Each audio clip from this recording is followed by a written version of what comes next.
started at precisely 3:33 a.m., when every cabbage on Earth sprouted wings. Not just any wings, mind you, but wings made of crisp, fresh lettuce. Each one a different variety.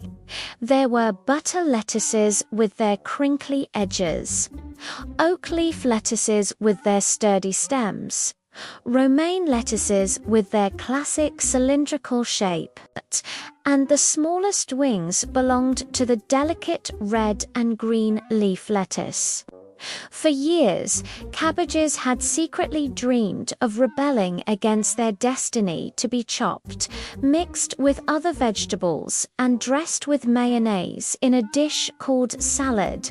They fantasized about leaving the earth, about exploring the cosmos, about becoming intergalactic conquerors. Now, thanks to an inexplicable quirk of nature, that dream was within reach. At 3:34 a.m., the cabbages took off, soaring into the night sky, their lettuce wings beating in unison. They flew past startled cows, bemused pigs, and a one-way ticket to the moon. Their destination was Mars, a planet that, like all of the others, was uncharted territory for cabbages. As they hurtled through space, the cabbages hatched a plan. They would land on Mars, establish a colony, and set up a government. The best candidate for leader was the biggest cabbage, an ancient head with thick, sturdy leaves that had grown in a secret garden tended by an old, reclusive farmer named Giles. He'd kept the cabbage safe from prying eyes and hungry mouths, and he'd watered it with moon dust that he collected on his nightly strolls. This gave the cabbage extraordinary powers, powers that now manifested in the form of wings. The journey to Mars took months. The cabbages flew past shooting stars, danced with constellations, and left the solar system, entering the great unknown. When they finally reached Mars, they landed in a wide open plain. The planet was rusty red, just like the cabbages had imagined, and there wasn't a single soul in sight. Perfect, they thought. This planet was theirs for the taking. They began to set up their new society. They divided tasks, assigned jobs, drew up laws, and even designed uniforms, which consisted of tiny gardening hats with eye holes cut out of them. But after a week, the cabbages got bored of their new society. They missed the earth, they missed the rain, they missed the annoying buzz of insects in the summer.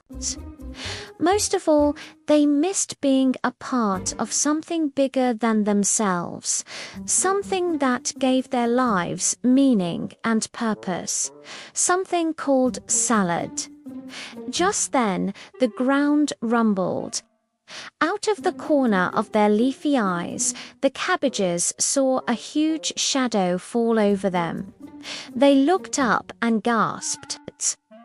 Towering above them was a gargantuan karaoke machine with flashing lights and a microphone the size of a tree. From its speakers, a booming, distorted voice began to sing. Rock-a-bye baby on a Mars so cold, nestled among the rocks so old, singing a song just for you, little one, a lullaby of love and fun. The karaoke machine continued to sing, its mechanical arms moving like a rusty, broken metronome. The cabbages huddled together, tears streaming down their faces.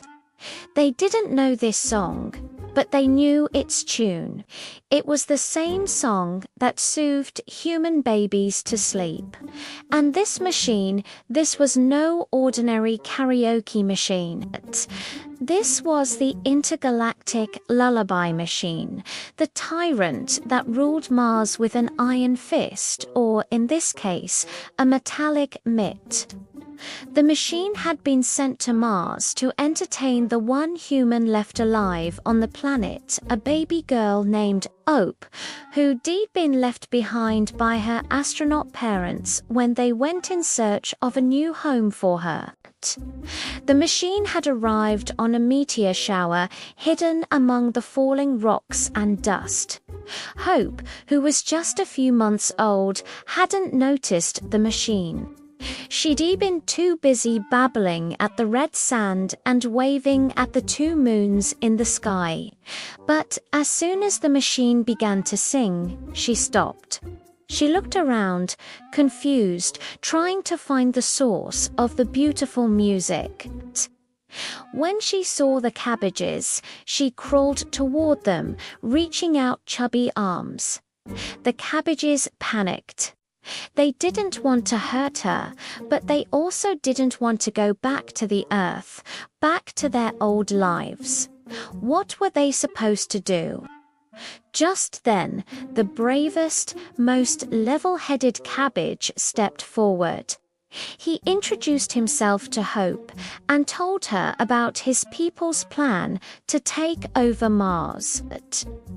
Hope listened patiently, her big brown eyes never leaving the cabbage's face.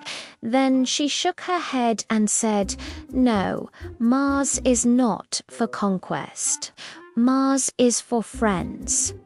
With that, she reached out and touched the cabbage's wing.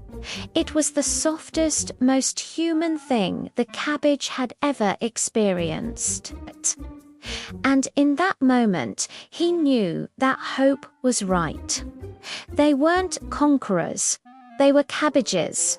And cabbages, he decided, belonged in salads. The next morning, the sun rose over the Martian plains, bathing the landscape in a soft, ethereal light. Hope sat in the middle of the plain, surrounded by a circle of cabbages.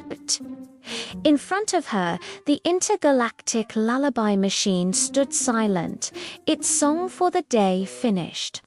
Beside her, a small table held a pair of scissors and a bowl filled with water. One by one, the cabbages approached the table, dipped their wings in the water, and let the scissors snip them off. The clippings fell into the bowl, forming a colorful, crunchy mass. Hope reached out and took a bite. It was the best salad she'd ever tasted.